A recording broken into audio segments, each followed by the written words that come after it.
তোমার এই মা, তুমি পেটে এসেছ, খেতে পায়নি, কাজ করেছে, তোমাকে প্রসব করেছে। ওই মা যার কথা শুনে তুমি ভ্রুক্ষেপ করো না, যে তোমাকে কিছু বললে তুমি মর্যাদা দাও না, যে তোমাকে না করলে শোনো না, আদেশ করলে মানো না।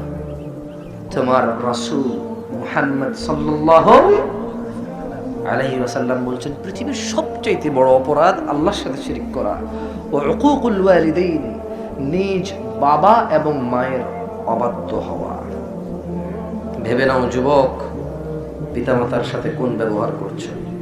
যুবক তো যুবক, বৃদ্ধ মানুষও বাপ মাকে ভাগ করে ফেলেছে। বলেছে কি করব আমরা 3 ভাই, আমি তো পারি না, ছেলে মেয়েকে পড়াশোনা করিয়ে তো আর হয় না, কোথ থেকে দেব। ছেলে মেয়ের জন্য ওর টেনশন, বাপ মা আলাদা।